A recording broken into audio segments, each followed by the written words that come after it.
യുകെയിലെ പ്രമുഖ ഗായകരിൽ ഒരാളായ സ്റ്റീഫൻ മോനിപ്പുഴയുടെ വീട്ടിലാണ് നമ്മളിപ്പോൾ നിൽക്കുന്നത്. നമുക്ക് ഈ കുടുംബത്തോടൊപ്പം നമുക്ക് ഇന്നത്തെ ദിവസം ചെലവഴിക്കാം.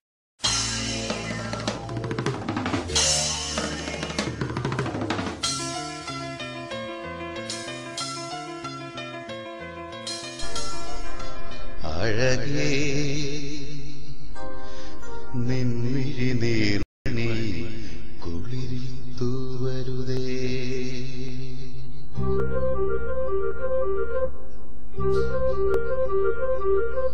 അഴകേ നിൻമിഴി നീർമണി കുളിരിൽ തൂവരുതേ, കരളേ നീ എന്റെ കിനാവിൽ മുത്തുപൊഴിക്കരുതേ, പരിഭവങ്ങളിൽ മൂടി നിൽക്കുമി വിരഹവേളതൻ നൊമ്പരം, ഉൾക്കുണന്നയിൽ കോരിയുന്നു ഞാൻ എന്റെ ജീവനിൽ പങ്കിടാം.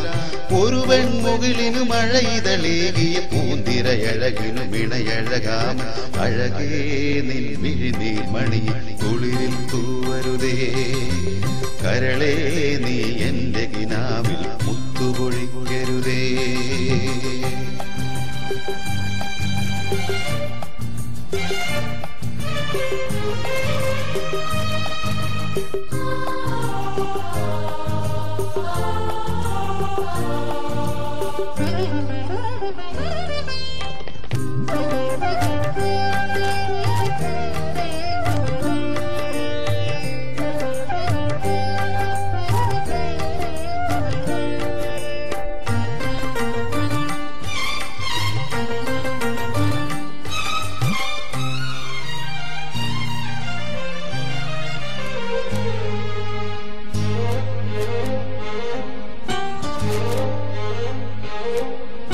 തുറയുണരുമ്പോൾ മീൻവലകളുലയുമ്പോ,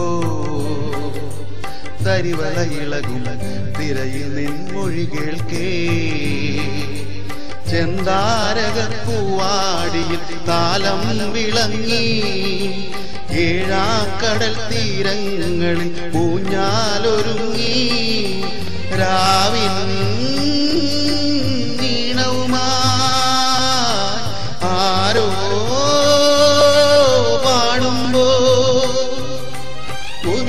മുകിലിനു മഴയിതളേകിയ പൂന്തിരയഴകിനു മിണയഴകാമൻ, അഴകേ അഴകേ നിൻമിഴി നീർമണി കുളിരിൽ തൂവരുതേ, കരളേ നീ എന്റെ കിനാവിൽ മുത്തുപൊഴിക്കരുതേ.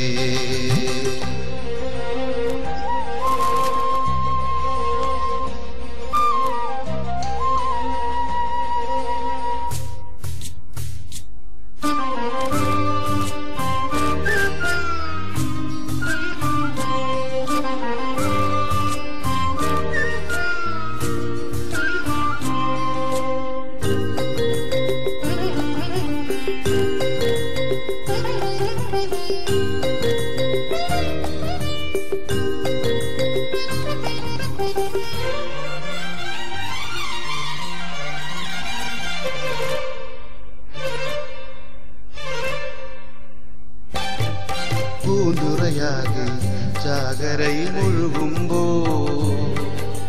പൊന്നല ചുരുക്കി പാമരവുമിളകുമ്പോ, കാലിൽ ചിലമ്പാടുന്നൊരു തീരങ്ങൾ പോകാൻ, നീയൻ കിനാപ്പാലാഴിയിൽ നീരാടിവായോ, കാണാ കടലൊലി മേലേ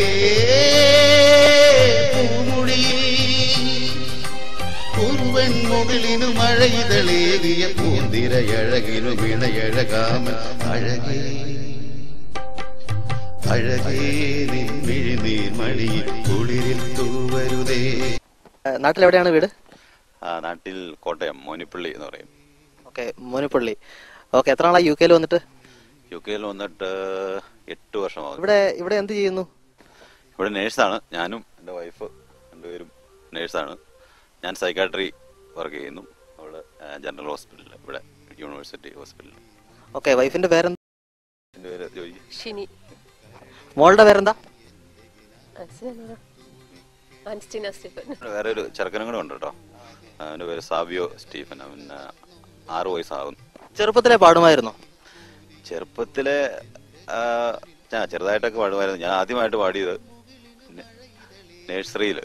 നഴ്സറിയിലൊരു പാട്ട് പാടി. അപ്പൊ അത്ര ചെറുപ്പത്തിലെ ഭയങ്കര ഗായകനായിരുന്നു? ചെറുപ്പത്തിലെ ഭയങ്കര ഗായകനല്ല, നമ്മളൊരു എളിയ ഗായകനായിരുന്നു അന്ന്.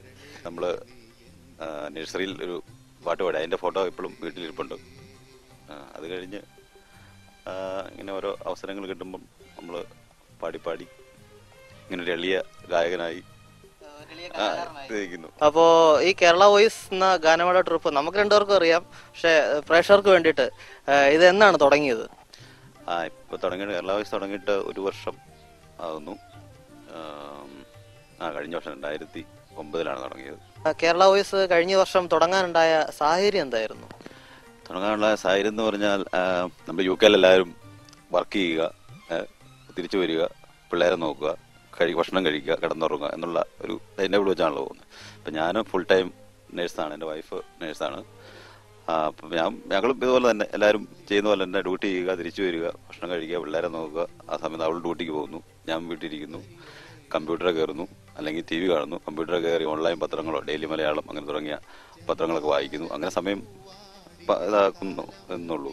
അല്ലാതെ ഇപ്പോൾ നമുക്കൊരു വലിയ എന്റർടൈൻമെന്റ് ആയിട്ടുള്ള ഒരു സോഷ്യബിൾ ആക്ടിവിറ്റി അങ്ങനെയുള്ള വേറെ ഒന്നും ഇവിടെ ഇല്ല. ഇവിടുത്തെ കാലാവസ്ഥയും അങ്ങനെയുള്ള ബാക്കിയുള്ള സാഹചര്യങ്ങളും എല്ലാം അങ്ങനെയാണ്. അപ്പോൾ അങ്ങനെ ചുമ്മായിരുന്നപ്പോഴത്തേക്കും ഇങ്ങനെയൊരു പാട്ടിനെ പറ്റി ഒരു ചിന്ത വന്നു.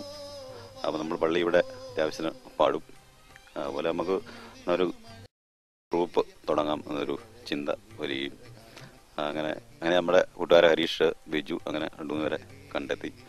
അങ്ങനെ നമ്മളൊരു ടൈം പാസിന് വേണ്ടി ഡ്യൂട്ടിയോട് ഉൾപ്പെടെ ഡ്യൂട്ടിയുടെ ടൈമൊക്കെ അഡ്ജസ്റ്റ് ചെയ്ത് ഇങ്ങനൊരു തുടങ്ങിയ സംരംഭമാണ് കേരള വോയിസ്. നമുക്കൊരു എന്റർടൈൻമെന്റിന് വേണ്ടി, അല്ലാതെ കാശിന് അവിടെ ലാഭമുള്ള തുടങ്ങിയ പരിപാടിയില്ല. ശാസ്ത്രീയമായിട്ട് ഒരു സംഗീത അഭ്യാസനം നടത്തിയിട്ടുണ്ടോ, അതോ ഇത് ജന്മനാ കിട്ടിയ ഒരു കഴിവാണോ, എങ്ങനെയാണ്? ശാസ്ത്രീയമായി സംഗീത അഭ്യാസത്തിന് വേണ്ടി തിരിഞ്ഞിട്ടില്ല. ഇത് ജന്മനാ കിട്ടിയെന്ന് വേണം പറയാം. ചെറുപ്പത്തിൽ തന്നെ കിട്ടിയ, അല്ല ശാസ്ത്രീയമായിട്ട് പോകാനൊരു അവസരങ്ങൾ സാഹചര്യങ്ങളൊന്നും കിട്ടിയിട്ടില്ല. ഇങ്ങനെ മുന്നിലുള്ള ജന്മനായുള്ള കഴിവാണ്. ആരാണ് ഇഷ്ട ഗായകൻ? ഇഷ്ടഗായൻ എന്ന് പറഞ്ഞാൽ നമുക്കെല്ലാവർക്കും അറിയാവുന്ന ദാസേട്ടനാണ്. രണ്ടാമതും ചോദിക്കുവാണെങ്കിൽ MG ശ്രീകുമാർ, പിന്നെ വേണുഗോപാൽ, അവരൊക്കെ നല്ല ഗായകരാണ്. അദ്ദേഹത്തിന്റെ ഏറ്റവും ഇഷ്ടപ്പെട്ട ഗാനം ഏതാണ് ഈ ദാസേട്ടന്റെ? ദാസേട്ടന്റെ ഇഷ്ടപ്പെട്ട ഗാനങ്ങൾ എന്ന് ചോദിക്കണം. ഗാനം എന്ന് പറഞ്ഞാൽ നമുക്ക് പറയാൻ പറ്റില്ല. ഗാനങ്ങൾ ഇഷ്ടം വഴിയുണ്ട്. അതിനകത്ത് ഇസ്കൈന ശബ്ദമുണ്ടെങ്കിൽ അത് പ്രമോദവനം, അമരത്തിനകത്തെ അഴകെ, അതുപോലെ ഫരകത്തിനകത്തെ പാട്ടുകൾ, അതുപോലെ ഇഷ്ടംപടി പാട്ടുകളുണ്ട്. ചേച്ചി ചേട്ടനെ സപ്പോർട്ട് ചെയ്യാറുണ്ടോ? സപ്പോർട്ട് ചെയ്യാറുണ്ട്. ഏത് രീതിയിലാണ് സപ്പോർട്ട് ചെയ്യാറുള്ളത്? പ്രോത്സാഹനത്തിലൂടെയാണോ അതോ ഏതെങ്കിലും ക്രിറ്റിസിസത്തിലൂടെയാണോ, എങ്ങനെയാണ് സപ്പോർട്ട് ചെയ്യാറുള്ളത്? പ്രോത്സാഹനത്തിലൂടെ. ഇനി നമുക്ക് സ്റ്റീഫൻ ചേട്ടന്റെ കുറച്ച് കുടുംബകാര്യങ്ങളിലേക്ക് കടക്കാം. എന്നായിരുന്നു നിങ്ങളുടെ വിവാഹം? ഞങ്ങളുടെ വിവാഹം 2003 സെപ്റ്റംബറിൽ. സ്റ്റീഫൻ ചേട്ടന്റെ ഈ ഒരു പാട്ടാണോ നിങ്ങളുടെ വിവാഹത്തിന് കാരണം? അങ്ങനെയല്ല, വീട്ടുകാരൊക്കെ ആലോചിച്ച് അറേഞ്ച് ചെയ്താണ്. ചേച്ചി പാട്ട് പാടുവോ? പാട്ട് പാടിയാലാ ആസ്വദിക്കും. നമ്മൾ പാടുന്നതിന്റെ തെറ്റുകളൊക്കെ പറഞ്ഞു തരും.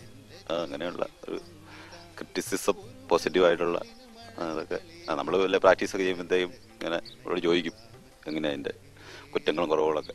അല്ലാതെ തന്നെ പറഞ്ഞു വരും കൊണ്ട് കുറ്റങ്ങളും കുറവുകളും. മക്കള് രണ്ടുപേരും പാടുന്നവരാണോ?